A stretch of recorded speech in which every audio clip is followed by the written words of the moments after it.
Chapter 13. That night, whether as a result of my interview with Semyonov I do not know, my old enemy leapt upon me once again. I had, during the next 3 days, one of the worst bouts of pain that it has ever been my fortune to experience.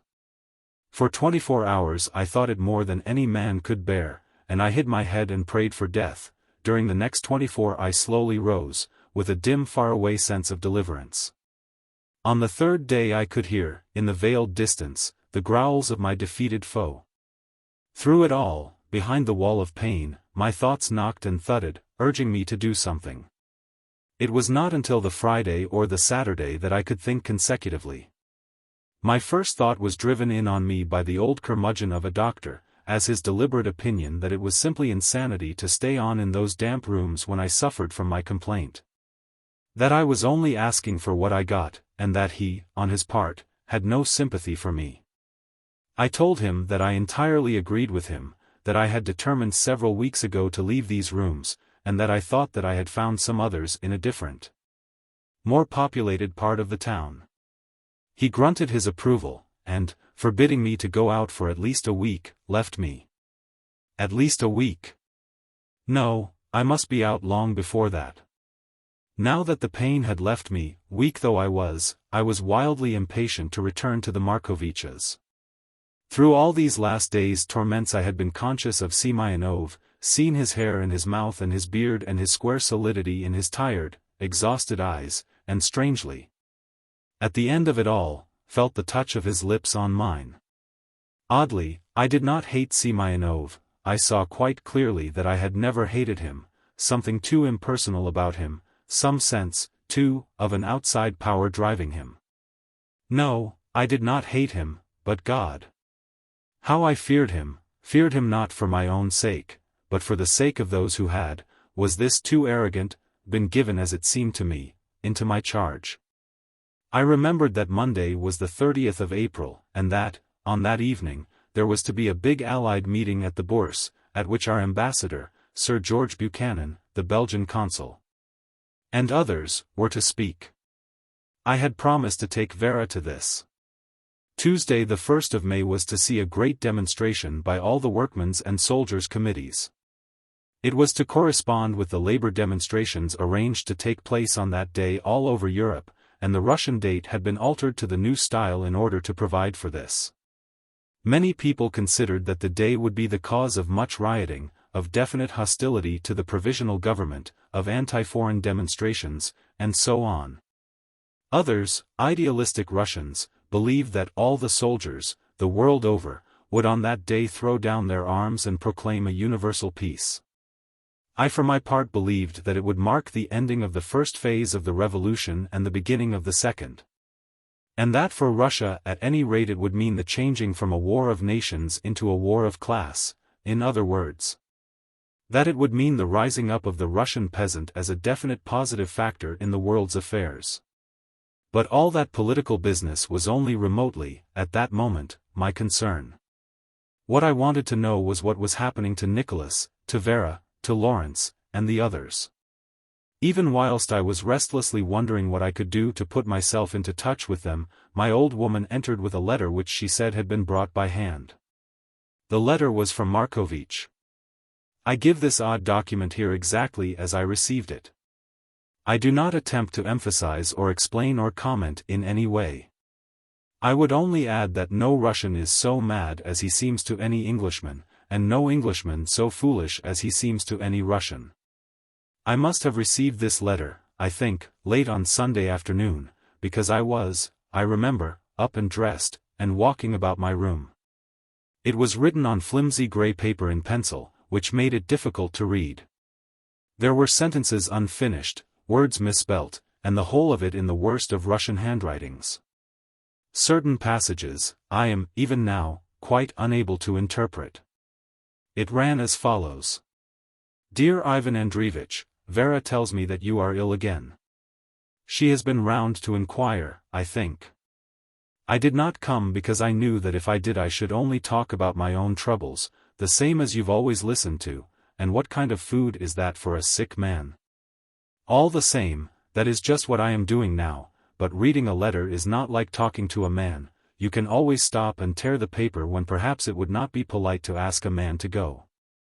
But I hope, nevertheless, that you won't do that with this, not because of any desire I may have to interest you in myself, but because of something of much more importance than either of us. Something I want you to believe, something you must believe. Don't think me mad. I am quite sane sitting here in my room writing. Everyone is asleep. Everyone but not everything. I've been queer, now and again, lately, off and on. Do you know how it comes? When the inside of the world goes further and further within, dragging you after it, until at last you are in the bowels of darkness choking. I've known such moods all my life. Haven't you known them? Lately, of course, I've been drinking again. I tell you, but I wouldn't own it to most people. But they all know, I suppose. Alexei made me start again, but it's foolish to put everything on to him. If I weren't a weak man he wouldn't be able to do anything with me, would he? Do you believe in God, and don't you think that he intended the weak to have some compensation somewhere, because it isn't their fault that they're weak, is it? They can struggle and struggle, but it's like being in a net. Well, one must just make a hole in the net large enough to get out of, that's all. And now, ever since 2 days ago, when I resolved to make that hole, I've been quite calm. I'm as calm as anything now writing to you. 2 days ago Vera told me that he was going back to England. Oh, she was so good to me that day, Ivan Andreevich. We sat together all alone in the flat, and she had her hand in mine, just as we used to do in the old days when I pretended to myself that she loved me. Now I know that she did not, but the warmer and more marvelous was her kindness to me, her goodness, and nobility. Do you not think, Ivan Andreevich, that if you go deep enough in every human heart, there is this kernel of goodness, this fidelity to some ideal? Do you know we have a proverb, in each man's heart there is a secret town at whose altars the true prayers are offered. Even perhaps with Alexei it is so, only there you must go very deep, and there is no time. But I must tell you about Vera. She told me so kindly that he was going to England, and that now her whole life would be led in Nina and myself. I held her hand very close in mine and asked her, was it really true that she loved him? And she said, yes she did, but that she could not help. She said that she had spoken with him, and that they had decided that it would be best for him to go away. Then she begged my forgiveness for many things, because she had been harsh or cross, I don't know what things. Oh, Ivan Andreevich, she to beg forgiveness of me. But I held her hand closer and closer, because I knew that it was the last time that I would be able so truly to hold it. How could she not see that now everything was over, everything, quite everything? Am I one to hold her, to chain her down, to keep her when she has already escaped? Is that the way to prove my fidelity to her? Of course I did not speak to her of this, but for the first time in all our years together, I felt older than her and wiser. But of course Alexei saw it.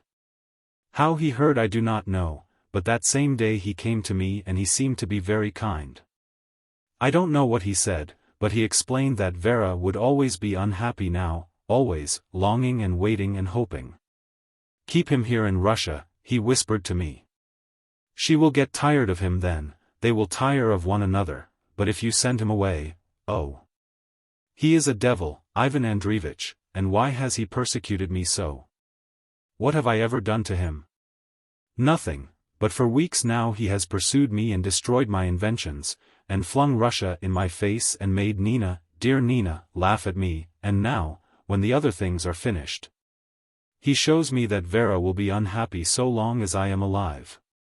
What have I ever done, Ivan Andreevich? I am so unimportant, why has he taken such a trouble?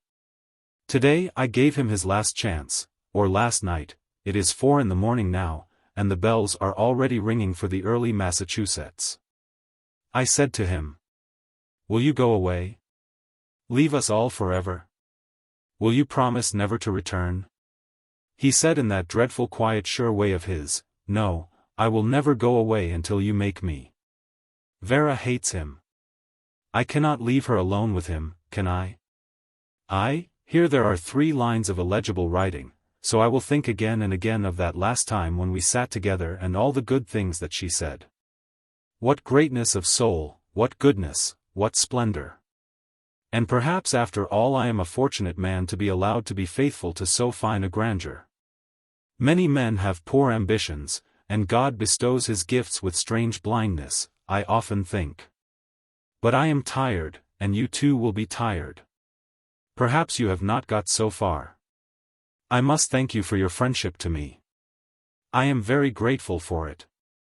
And you, if afterwards you ever think of me, think that I always wished to, no, why should you think of me at all? But think of Russia. That is why I write this. You love Russia, and I believe that you will continue to love Russia whatever she will do. Never forget that it is because she cares so passionately for the good of the world that she makes so many mistakes. She sees farther than other countries, and she cares more. But she is also more ignorant. She has never been allowed to learn anything or to try to do anything for herself. You are all too impatient, too strongly aware of your own conditions, too ignorant of hers. Of course there are wicked men here and many idle men, but every country has such. You must not judge her by that nor by all the talk you hear.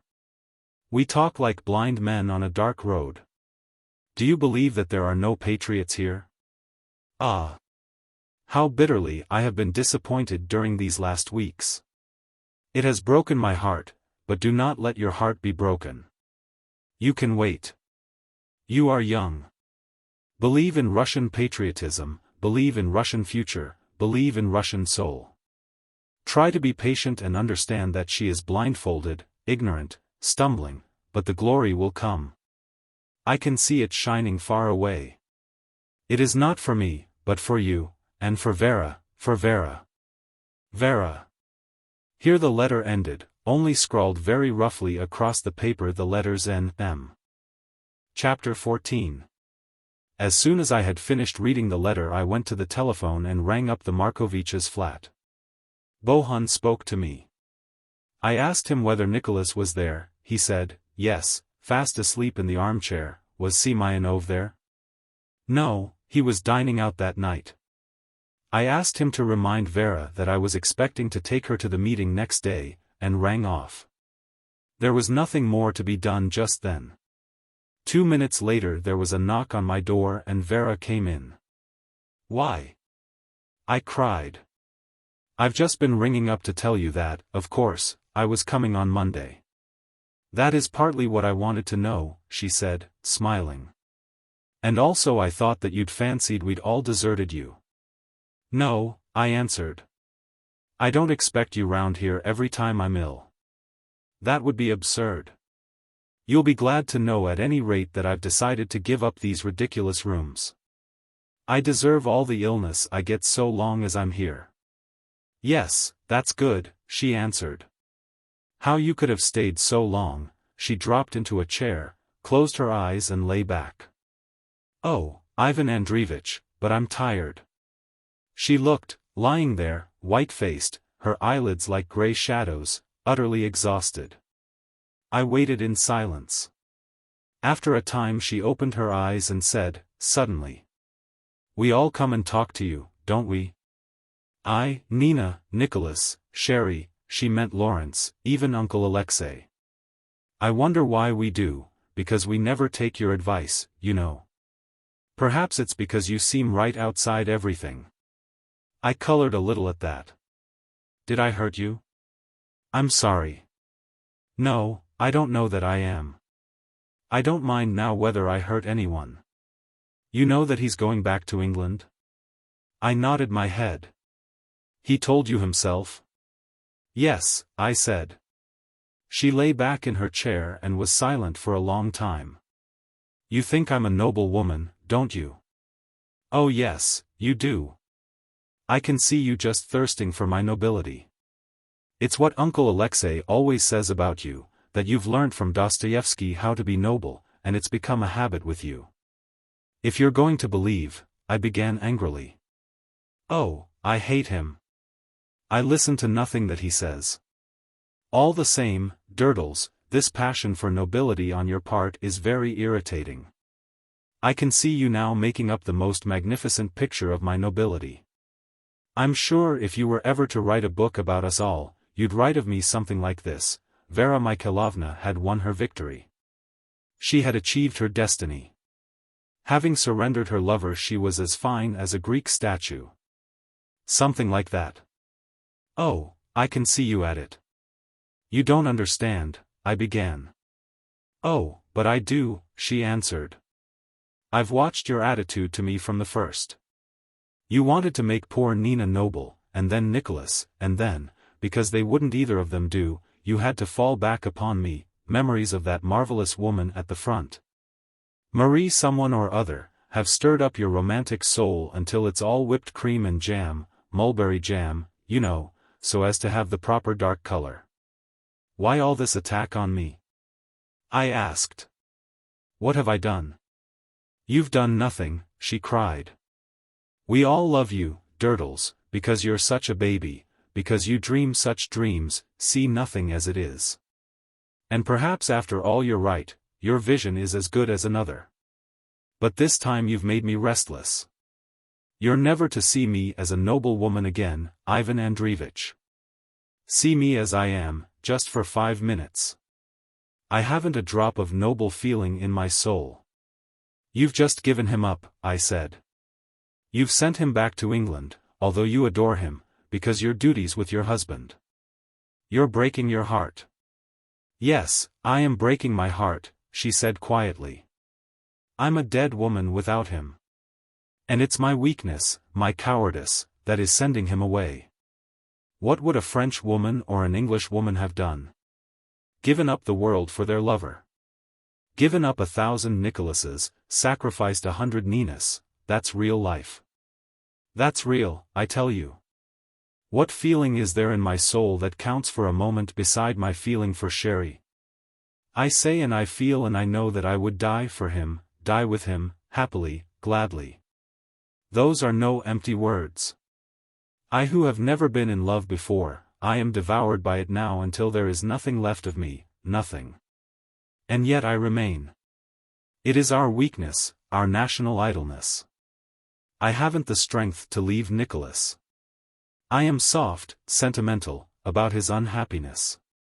Pah! How I despise myself. I am capable of living on here for years with husband and lover, going from one to another, weeping for both of them. Already I am pleading with Sherry that he should remain here. We will see what will happen. We will see what will happen. Ah, my contempt for myself. Without bones, without energy, without character. But this is life, Ivan Andreevich. I stay here, I send him away because I cannot bear to see Nicholas suffer. And I do not care for Nicholas. Do you understand that? I never loved him, and now I have a contempt for him, in spite of myself. Uncle Alexei has done that. Oh yes. He has made a fool of Nicholas for months, and although I have hated him for doing that, I have seen, also, what a fool Nicholas is. But he is a hero, too. Make him as noble as you like, Ivan Andreevich. You cannot color it too high. He is the real thing and I am the sham. But oh! I do not want to live with him any more, I am tired of him, his experiments, his lamentations, his weakness, his lack of humor, tired of him, sick of him.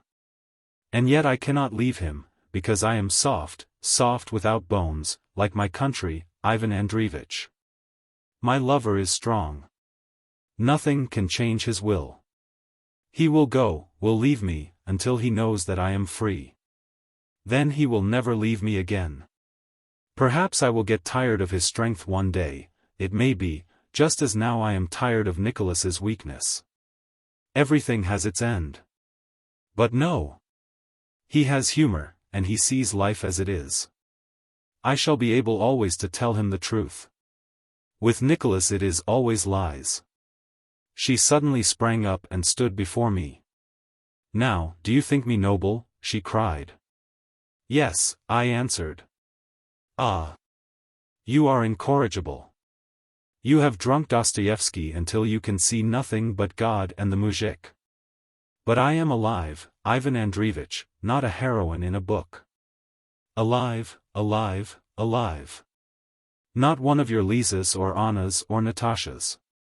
I'm alive enough to shoot Uncle Alexei and poison Nicholas, but I'm soft too.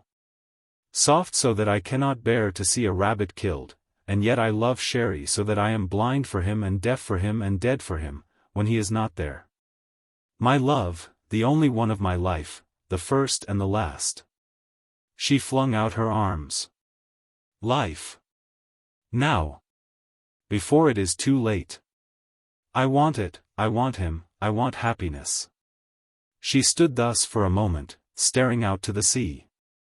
Then her arms dropped, she laughed, fastening her cloak. There's your nobility, Ivan Andreevich, theatrical, all of it.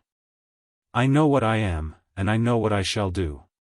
Nicholas will live to 80, I also. I shall hate him, but I shall he in an agony when he cuts his finger. I shall never see Sherry again. Later, he will marry a fresh English girl like an apple. Because I am weak, soft putty, I have made it so. She turned away from me, staring desperately at the wall. When she looked back to me her face was gray. She smiled. What a baby you are. But take care of yourself. Don't come on Monday if it's bad weather. Goodbye. She went. After a bad, sleepless night, and a morning during which I dozed in a nightmarish kind of way, I got up early in the afternoon, had some tea, and about 6 o'clock started out. It was a lovely evening. The spring light was in the air, the tufted trees beside the canal were pink against the pale sky, and thin layers of ice, like fragments of jade, broke the soft blue of the water. How pleasant to feel the cobbles firm beneath one's feet, to know that the snow was gone for many months, and that light now would flood the streets and squares. Nevertheless, my foreboding was not raised, and the veils of color hung from house to house and from street to street could not change the realities of the scene. I climbed the stairs to the flat and found Vera waiting for me. She was with Uncle Ivan, who, I found to my disappointment, was coming with us. We started off. We can walk across to the Bourse, she said. It's such a lovely evening, and we're a little early. We talked of nothing but the most ordinary things. Uncle Ivan's company prevented anything else. To say that I cursed him is to put it very mildly. He had been, I believe, oblivious of all the scenes that had occurred during the last weeks. If the Last Judgment occurred under his very nose, and he had had a cozy meal in front of him, he would have noticed nothing. The revolution had had no effect on him at all. It did not seem strange to him that Semyonov should come to live with them. He had indeed fancied that Nicholas had not been very well lately, but then Nicholas had always been an odd and cantankerous fellow, and he, as he told me, never paid too much attention to his moods. His one anxiety was lest Sasha should be hindered from her usual shopping on the morrow, it being May Day, when there would be processions and other tiresome things. He hoped that there was enough food in the house. There will be cold cutlets and cheese, Vera said. He told me that he really did not know why he was going to this meeting. He took no interest in politics, and he hated speeches, but he would like to see our ambassador. He had heard that he was always excellently dressed. Vera said very little. Her troubles that evening must have been accumulating upon her with terrible force. I did not know, at that time, about her night scene with Nicholas. She was very quiet, and just as we entered the building she whispered to me, "Once over tomorrow." I did not catch the rest. People pressed behind us, and for a moment we were separated. We were not alone again. I have wondered since what she meant by that, whether she had a foreboding or some more definite warning, or whether she simply referred to the danger of riots and general lawlessness. I shall never know now. I had expected a crowded meeting, but I was not prepared for the multitude that I found. We entered by a side door, and then passed up a narrow passage, which led us to the reserved seats at the side of the platform. I had secured these some days before. In the dark passage one could realize nothing. Important gentlemen in frock coats, officers, and one or two soldiers, were hurrying to and fro, with an air of having a great deal to do, and not knowing at all how to do it. Beyond the darkness there was a steady hum, like the distant whir of a great machine. There was a very faint smell in the air of boots and human flesh. A stout gentleman with a rosette in his buttonhole showed us to our seats. Vera sat between Uncle Ivan and myself. When I looked about me I was amazed. The huge hall was packed so tightly with human beings that one could see nothing but wave on wave of faces, or, rather, the same face, repeated again and again and again, the face of a baby. Of a child, of a credulous, cynical dreamer, a face the kindest, the naivest, the cruelest, the most friendly, the most human, the most savage, the most Eastern, and the most Western in the world. That vast presentation of that reiterated visage seemed suddenly to explain everything to me. I felt at once the stupidity of any appeal, and the instant necessity for every kind of appeal. I felt the negation, the sudden slipping into insignificant unimportance of the whole of the Western world, and, at the same time, the dismissal of the East. No longer my masters, a voice seemed to cry from the very heart of that multitude. No longer will we halt at your command, no longer will your words be wisdom to us, no longer shall we smile with pleasure at your stories, and cringe with fear at your displeasure. You may hate our defection, you may lament our disloyalty, you may bribe us and smile upon us, you may preach to us and bewail our sins. We are no longer yours, we are our own, salute a new world, for it is nothing less that you see before you. And yet never were there forces more unconscious of their destiny, utterly unself-conscious as animals, babies, the flowers of the field. Still there to be driven, perhaps to be persuaded, to be whipped, to be cajoled, to be blinded, to be tricked and deceived, drugged and deafened, but not for long. The end of that old world had come, the new world was at hand, life begins tomorrow. The dignitaries came upon the platform, and, beyond them all, in distinction, nobility, wisdom was our own ambassador. This is no place for a record of the discretion and tact and forbearance that he had shown during those last 2 years. To him had fallen perhaps the most difficult work of all in the war. It might seem that on broad grounds the Allies had failed with Russia, but the end was not yet, and in years to come, when England reaps unexpected fruit from her Russian alliance, let her remember to whom she owed it. No one could see him there that night without realizing that there stood before Russia, as England's representative, not only a great courtier and statesman, but a great gentleman, who had bonds of courage and endurance that linked him to the meanest soldier there. I have emphasized this because he gave the note to the whole meeting.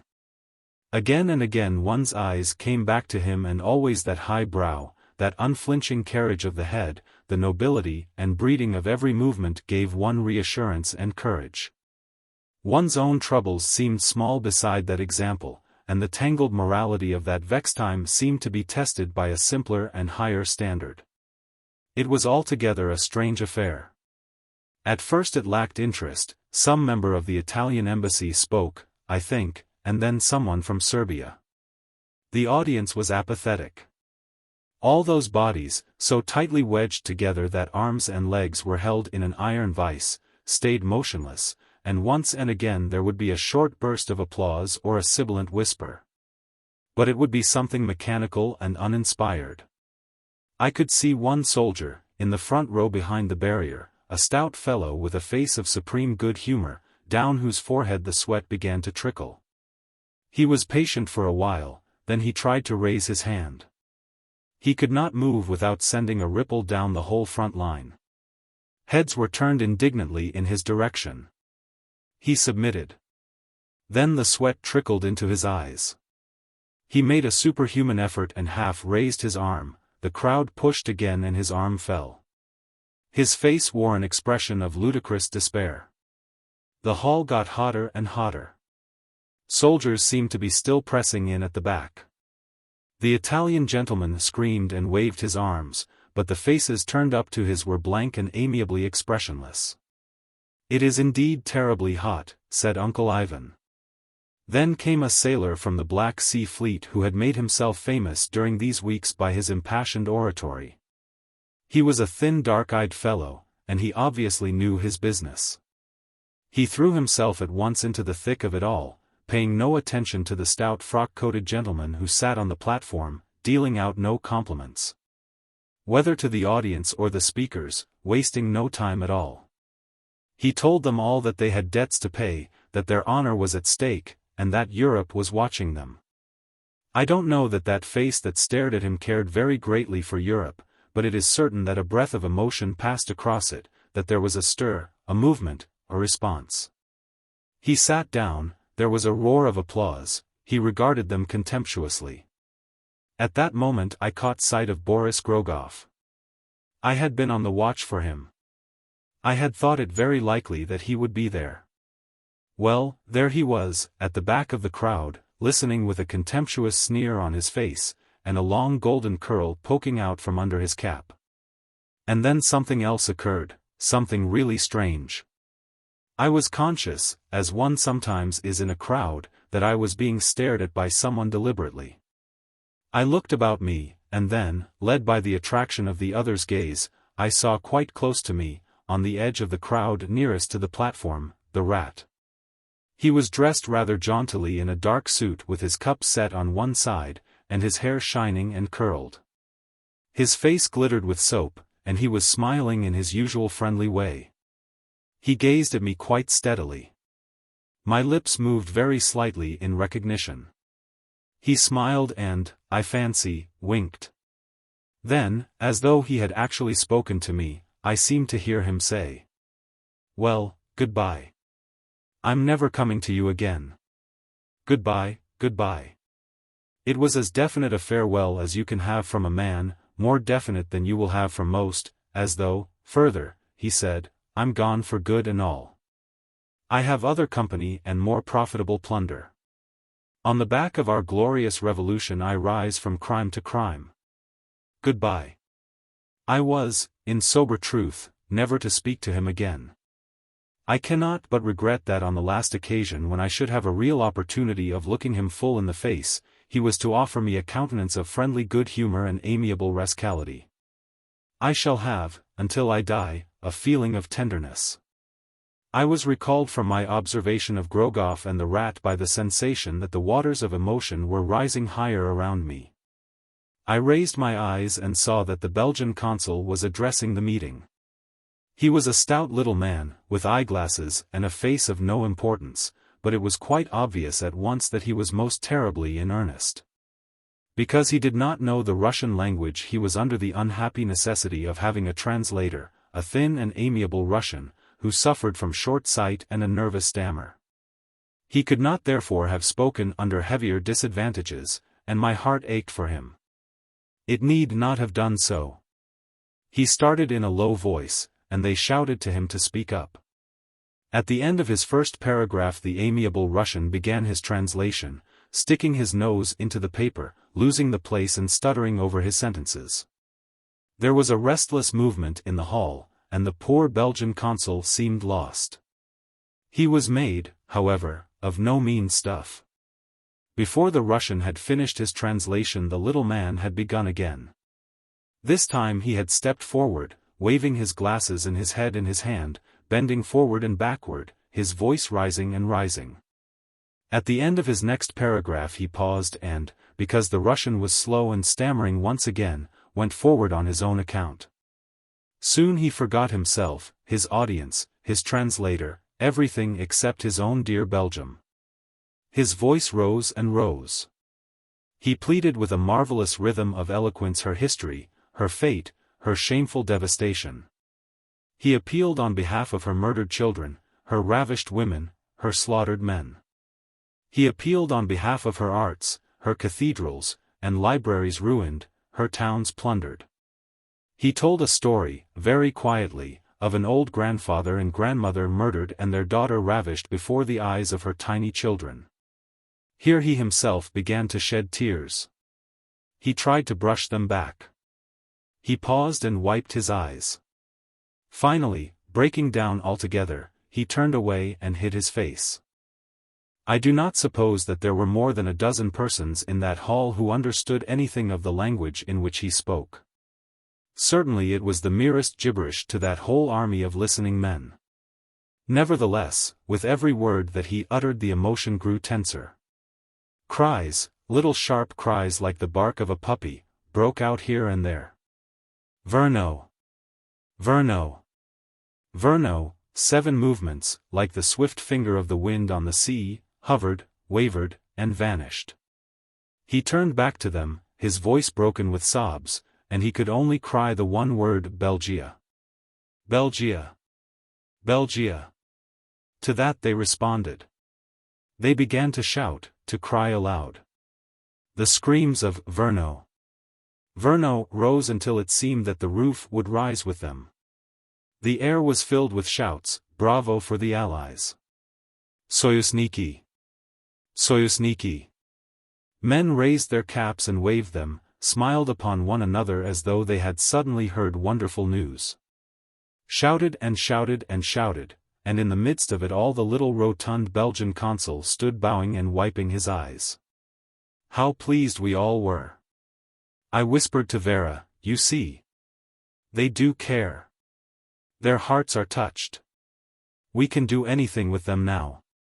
Even Uncle Ivan was moved, and murmured to himself, poor Belgium. Poor Belgium. How delighted, too, were the gentlemen on the platform. Smiling, they whispered to one another, and I saw several shake hands. A great moment. The little consul bowed finally and sat down. Never shall I forget the applause that followed. Like one man the thousands shouted, tears raining down their cheeks, shaking hands, even embracing. A vast movement, as though the wind had caught them and driven them forward, rose, lifted them, so that they swayed like bending corn towards the platform. For an instant we were all caught up together. There was one great cry, Belgium. The sound rose, fell, sunk into a muttering whisper, died to give way to the breathless attention that awaited the next speaker. I whispered to Vera, I shall never forget that. I'm going to leave on that. It's good enough for me. Yes, she said, we'll go. What a pity, whispered Uncle Ivan, that they didn't understand what they were shouting about. We slipped out behind the platform. Turned down the dark long passage, hearing the new speaker's voice like a bell ringing beyond thick walls, and found our way into the open. The evening was wonderfully fresh and clear. The Neva lay before us like a blue scarf, and the air faded into colorless beauty above the dark purple of the towers and domes. Vera caught my arm. Look, she whispered. There's Boris. I knew that she had on several occasions tried to force her way into his flat, that she had written every day to Nina, letters as it afterwards appeared, that Boris kept from her. I was afraid that she would do something violent. Wait. I whispered, perhaps Nina is here somewhere. Grogoff was standing with another man on a small improvised platform just outside the gates of the Bourse.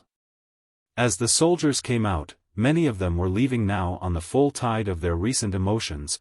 Grogoff and his friend caught them, held them, and proceeded to instruct their minds.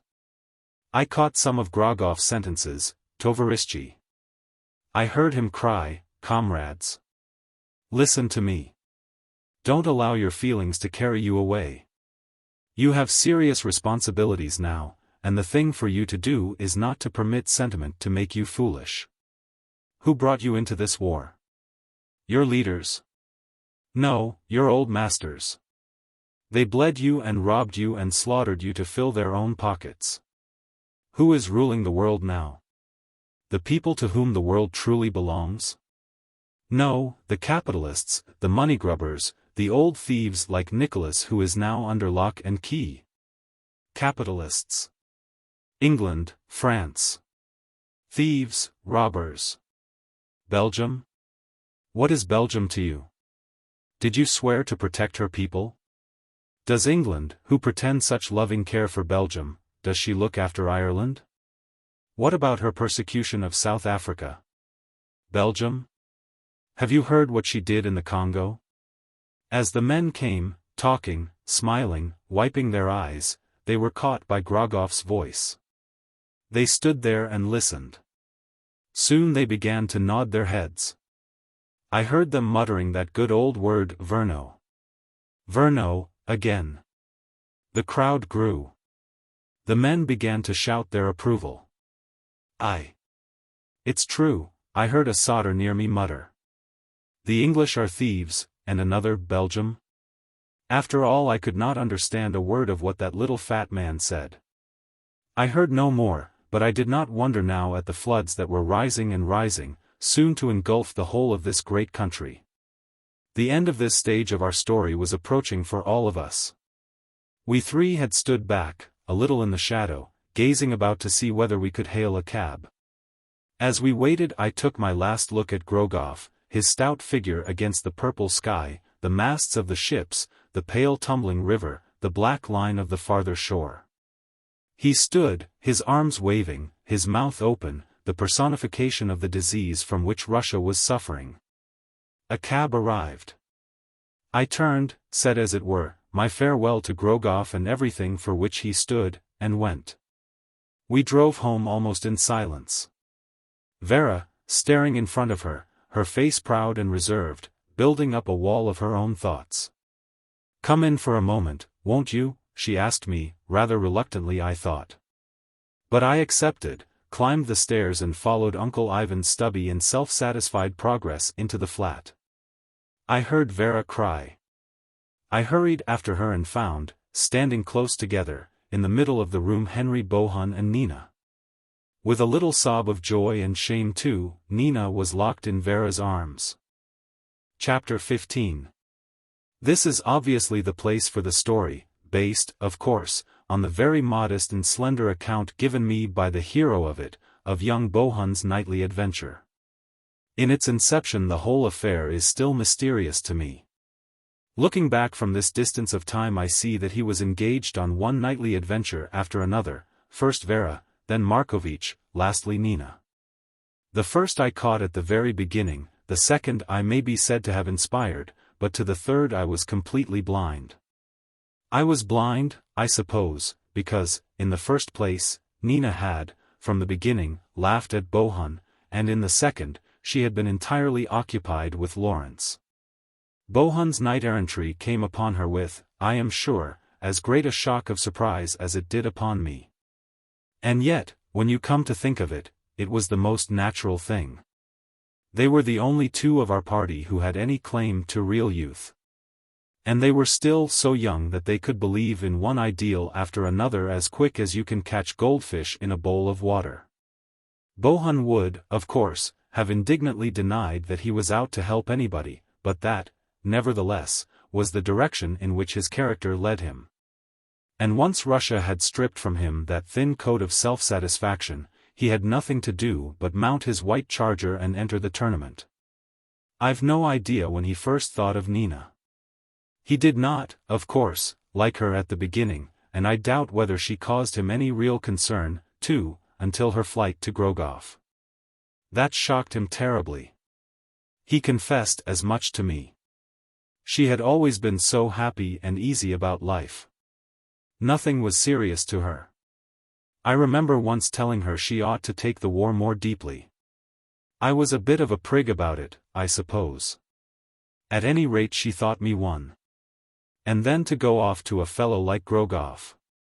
He thought of it the more seriously when he saw the agony Vera was in. She did not ask him to help her, and so he did nothing. But he watched her efforts, the letters that she wrote, the eagerness with which she ravished the post, her fruitless visits to Grogov's flat, her dejected misery over her failure. He began himself to form plans, not, I am convinced, from any especial affection for Nina, but simply because he had the soul of a knight, although, thank God, he didn't know it. I expect, too, that he was pretty dissatisfied with his knight-errantries. His impassioned devotion to Vera had led to nothing at all, his enthusiasm for Russia had led to a most unsatisfactory revolution. And his fatherly protection of Markovitch had inspired apparently nothing more fruitful than distrust. I would like to emphasize that it was in no way from any desire to interfere in other people's affairs that young Bohun undertook these quests. He had none of my own meddlesome quality. He had, I think, very little curiosity and no psychological self-satisfaction, but he had a kind heart, an adventurous spirit, and a hatred for the wrong and injustice which seemed just now to be creeping about the world. But all this, again thank God, was entirely subconscious. He knew nothing whatever about himself. The thought of Nina worried him more and more. After he went to bed at night, he would hear her laugh and see her mocking smile and listen to her shrill imitations of his own absurdities. She had been the one happy person amongst them all, and now... Well, he had seen enough of Boris Grogov to know what sort of fellow he was. He came at last to the conclusion that, after a week or two she would be sick to death of it, and longing to get away, but then her pride would keep her at it. She'd got a devil of a lot of pride. He waited, then, for a while, and hoped, I suppose, that some of Vera's appeals would succeed. They did not. And then it struck him that Vera was the very last person to whom Nina would yield, just because she wanted to yield to her most, which was pretty subtle of him and very near the truth. No one else seemed to be making any very active efforts, and at last he decided that he must do something himself. He discovered Grogov's address, went to the Gagarinskaya and looked up at the flat, hung about a bit in the hope of seeing Nina. Then he did see her at Rosanov's party, and this, although he said nothing to me about it at the time, had a tremendous effect on him. He thought she looked awful. All the joy had gone from her. She was years older, miserable, and defiant. He didn't speak to her, but from that night he made up his mind. Rosanov's party may be said to have been really the turning point of his life. It was the night that he came out of his shell, grew up, faced the world, and it was the night that he discovered that he cared about Nina. The vision of her poor little tired face, her rather dirty white dress, her grown-up hair, her timidity and her loneliness, never left him for a moment. All the time that I thought he was occupied only with the problem of Markovitch and Semyonov, he was much more deeply occupied with Nina. So unnaturally secretive can young men be. At last he decided on a plan. He chose the Monday, the day of the Bourse meeting, because he fancied that Grogov would be present at that and he might therefore catch Nina alone. And because he and his fellow propagandists would be expected also at the meeting and he would therefore be free of his office earlier on that afternoon. He had no idea at all how he would get into the flat, but he thought that fortune would be certain to favor him. He always thought that. Well, fortune did. He left the office and arrived in the Gagarinskaya about 5:30 in the evening. He walked about a little, and then saw a bearded tall fellow drive up in an isvostchik. He recognized this man as Lenin, the soul of the anti-government party, and a man who was afterwards to figure very prominently in Russia's politics. This fellow argued very hotly with the isvostchik about his fare, then vanished through the double doors. Bohun followed him. Outside Grogov's flat Lenin waited and rang the bell. Bohun waited on the floor below. Then, when he heard the door open, he noiselessly slipped up the stairs, and, as Lenin entered, followed behind him whilst the old servant's back was turned helping Lenin with his coat. He found, as he had hoped, a crowd of cloaks and a shuba hanging beside the door in the dark corner of the wall. He crept behind these. He heard Lenin say to the servant that, after all, he would not take off his coat, as he was leaving again immediately. Then directly afterwards Grogov came into the hall. That was the moment of crisis. Did Grogov go to the rack for his coat and all was over? A very unpleasant scene must follow, a ludicrous expulsion, a fling or two at the amiable habits of thieving and deceit on the part of the British nation. And any hope of seeing Nina ruined perhaps forever. Worst of all, the ignominy of it. No young man likes to be discovered hidden behind a coat rack, however honest his original intentions. His heart beat to suffocation as he peeped between the coats. Grogov was already wearing his own overcoat. It was, thank God, too warm an evening for a shuba. The men shook hands, and Grogov saying something rather deferentially about the meeting, Lenin, in short, brusque tones, put him immediately in his place. Then they went out together, the door closed behind them, and the flat was as silent as an aquarium. He waited for a while, and then, hearing nothing, crept into the hall. Perhaps Nina was out. If the old servant saw him she would think him a burglar and would certainly scream. He pushed back the door in front of him, stepped forward, and almost stepped upon Nina. She gave a little cry, not seeing whom it was. She was looking very untidy, her hair loose down her back, and a rough apron over her dress. She looked ill, and there were heavy black lines under her eyes as though she had not slept for weeks. Then she saw who it was and, in spite of herself, smiled. "Genre," she exclaimed. "Yes," he said in a whisper, closing the door very softly behind him. "Look here, don't scream or do anything foolish. I don't want that old woman to catch me." He has no very clear memory of the conversation that followed. She stood with her back to the wall, staring at him, and every now and again taking up a corner of her pinafore and biting it. He remembered that action of hers especially as being absurdly childish. But the overwhelming impression that he had of her was of her terror, terror of everything and of everybody apparently except himself. She told him afterwards that he was the only person in the world who could have rescued her just then because she simply couldn't be frightened of someone at whom she'd laughed so often. She was terrified, of course, of Grogov. She couldn't mention his name without trembling, but she was terrified also of the old servant, of the flat, of the room, of the clock. Of every sound or hint of a sound that there was in the world. She to be so frightened. She of whom he would have said that she was equal to anyone or anything. What she must have been through during those weeks to have brought her to this. But she told him very little. He urged her at once that she must come away with him, there and then, just as she was.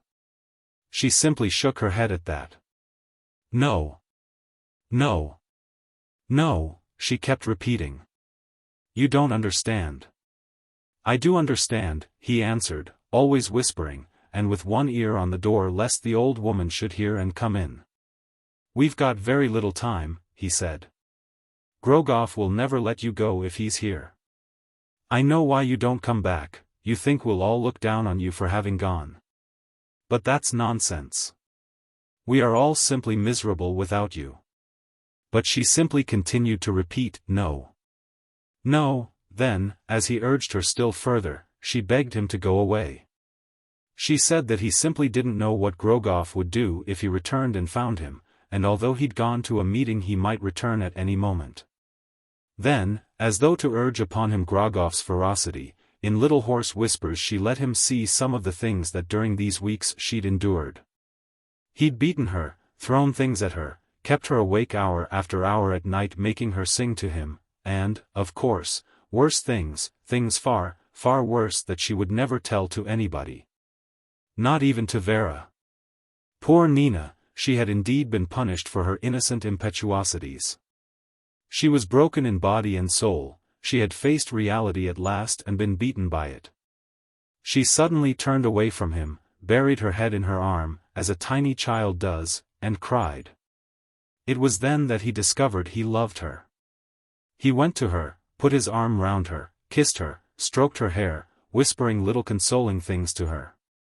She suddenly collapsed, burying her head in his breast and watering his waistcoat with her tears. After that he seemed to be able to do anything with her that he pleased. He whispered to her to go and get her hat, then her coat, then to hurry up and come along. As he gave these last commands he heard the door open, turned and saw Masha, Grogov's old witch of a servant, facing him. The scene that followed must have had its ludicrous side. The old woman didn't scream or make any kind of noise, she simply asked him what he was doing there. He answered that he was going out for a walk with the mistress of the house. She said that he should do nothing of the kind. He told her to stand away from the door. She refused to move. He then rushed at her, caught her round the waist, and a most impossible struggle ensued up and down the middle of the room. He called to Nina to run, and had the satisfaction of seeing her dart through the door like a frightened hare. The old woman bit and scratched and kicked, making sounds all the time like a kettle just on the boil. Suddenly, when he thought that Nina had had time to get well away, he gave the old woman a very unceremonious push which sent her back against Grogov's chief cabinet. And he had the comfort to hear the whole of this crash to the ground as he closed the door behind him.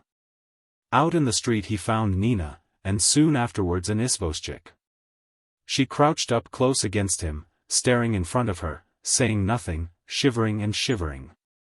As he felt her hot hand shake inside his, he vowed that he would never leave her again.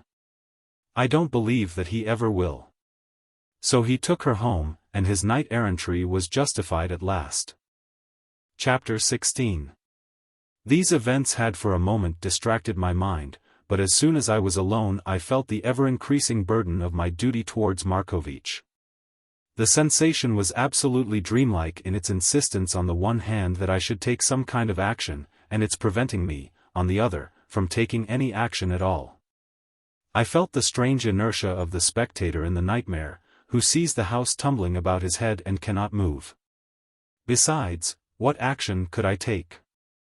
I couldn't stand over Markovitch, forbid him to stir from the flat, or imprison Semyonov in his room, or warn the police. Besides, there were now no police. Moreover, Vera and Bohun and the others were surely capable of watching Markovitch. Nevertheless, something in my heart insisted that it was I who was to figure in this. Through the dusk of the streets, in the pale ghostly shadows that prelude the coming of the white nights, I seemed to see three pursuing figures, Semyonov, Markovitch, and myself. I was pursuing, and yet held. I went back to my flat, but all that night I could not sleep. Already the first music of the May Day processions could be heard, distant trumpets and drums, before I sank into uneasy, bewildered slumber. I dreamt then dreams so fantastic and irresolute that I cannot now disentangle them.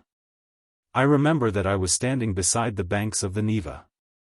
The river was rising, flinging on its course in the great tempestuous way that it always has during the first days of its release from the ice. The sky grew darker, the water rose.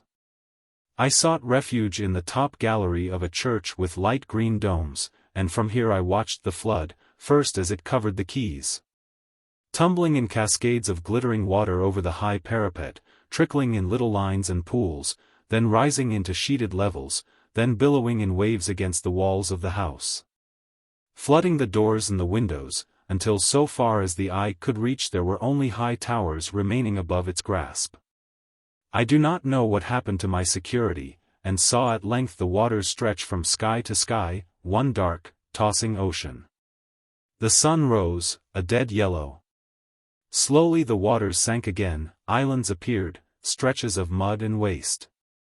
Heaving their huge bodies out of the ocean, vast monsters crawled through the mud, scaled and horned, lying like logs beneath the dead sun. The waters sank, forests rose. The sun sank and there was black night, then a faint dawn, and in the early light of a lovely morning a man appeared standing on the beach, shading his eyes, gazing out to sea. I fancied that in that strong bearded figure I recognized my peasant, who had seemed to haunt my steps so often. Gravely he looked round him, then turned back into the forest. Was my dream thus? Frankly I do not know, too neat an allegory to be true, perhaps, and yet there was something of this in it.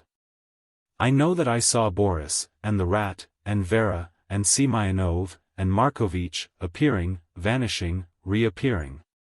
And that I was strongly conscious that the submerged and ruined world did not touch them, and was only a background to their own individual activities. I know that Markovitch seemed to come to me again and cry, "Be patient, be patient. Have faith, be faithful." I know that I woke struggling to keep him with me, crying out that he was not to leave me, that that way was danger. I woke to find my room flooded with sunshine, and my old woman looking at me with disapproval. "Wake up, Baron," she was saying, "it's 3 o'clock." 3 o'clock? I muttered, trying to pull myself together. 3 in the afternoon. I have some tea for you. When I realized the time, I had the sensation of the wildest panic. I jumped from my bed, pushing the old woman out of the room. I had betrayed my trust. I had betrayed my trust. I felt assured that some awful catastrophe had occurred, something that I might have prevented. When I was dressed, disregarding my housekeeper's cries, I rushed out into the street. At my end of the Ekaterinskoye Canal I was stopped by great throngs of men and women returning homewards from the procession. They were marching, most of them, in ordered lines across the street, arm in arm, singing the Marseillaise. Very different from the procession a few weeks before. That had been dumb, cowed, bewildered. This was the movement of a people conscious of their freedom, sure of themselves, disdaining the world. Everywhere bands were playing, banners were glittering, and from the very heart of the soil, as it seemed, the Marseillaise was rising. Although the sun only shone at brief intervals, there was a sense of spring warmth in the air. For some time I could not cross the street, then I broke through and almost ran down the deserted stretch of the canal. I arrived almost breathless at the door in the English Prospect. There I found Sasha watching the people and listening to the distant bands. "Sasha!" I cried, "is Alexei Petrovitch at home?" "No, Baron," she answered, looking at me in some surprise. "He went out about a quarter of an hour ago." "And Nicolai Markovitch?" "He went out just now." "Did he tell you where he was going?" "No, Baron, but I heard Alexei Petrovitch tell him, an hour back, that he was going to Katerinhof."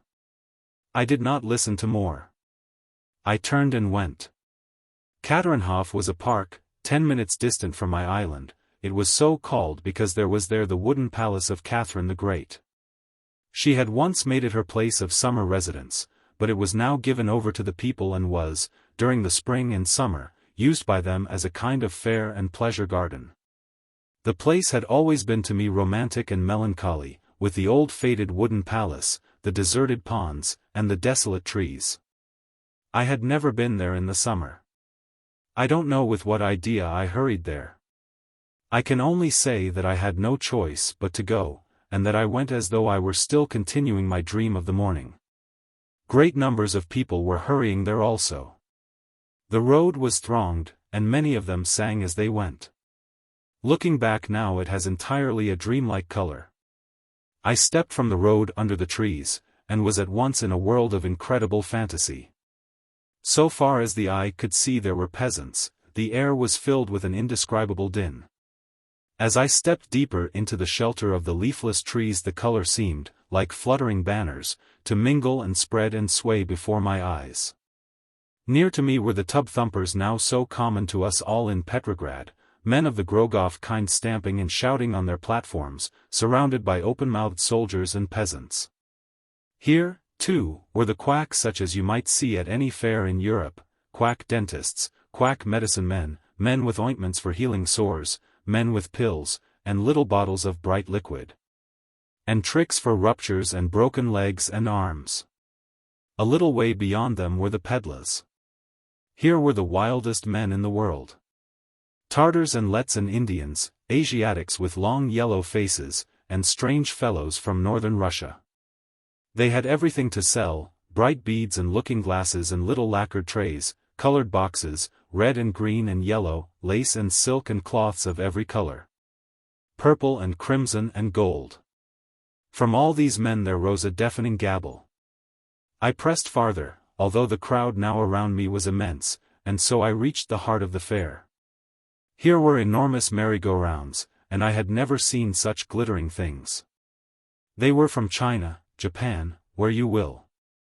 They were hung in shining, gleaming colors, covered with tinsel and silver, and, as they went tossing round, emitting from their hearts a wild barbaric wail that may have been, in some far eastern city, the great song of all the lovers of the world. For all I know, the colors flashed and wheeled and dazzled.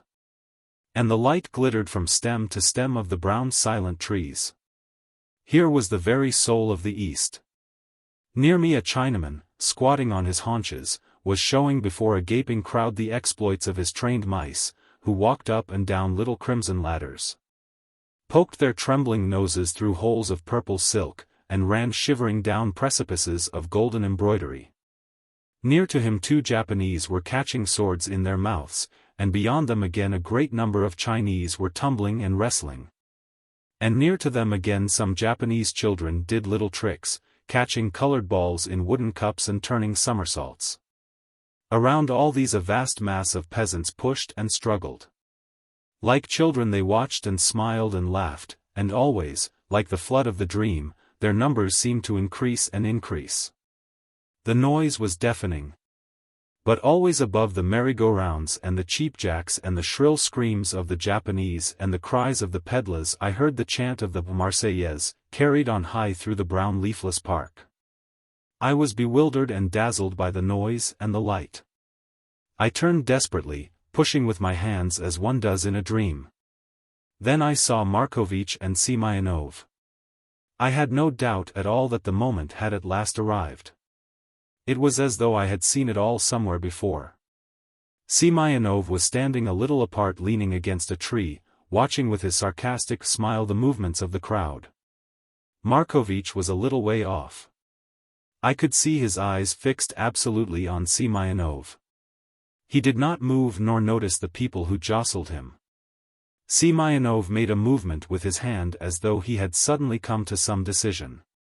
He walked slowly away in the direction of the palace. Markovitch, keeping a considerable distance from him, followed. For a moment I was held by the crowd around me, and when at last I got free Semyonov had disappeared, and I could just see Markovitch turning the corner of the palace. I ran across the grass, trying to call out, but I could not hear my own voice. I turned the corner, and instantly I was in a strange place of peace. The old building with its wooden lattices and pillars stood melancholy guard over the dead pond on whose surface some fragments of ice still lay.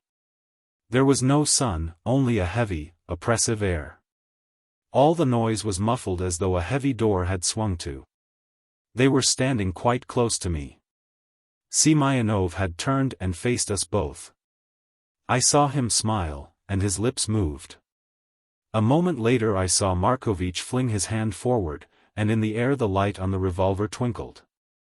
I heard no sound, but I saw Semyonov raise his arm, as though in self-defense. His face, lifted strangely to the bare branches, was triumphant, and I heard quite clearly the words, like a cry of joy and welcome. At last! At last! He tumbled forward on his face. I saw Markovitch turn the revolver on himself, and then heard a report, sharp and deafening, as though we had been in a small room. I saw Markovitch put his hand to his side, and his mouth, open as though in astonishment, was suddenly filled with blood. I ran to him, caught him in my arms. He turned on me a face full of puzzled wonder. I caught the word Vera, and he crumpled up against my heart. Even as I held him, I heard coming closer and closer the rough triumphant notes of the Marseillaise.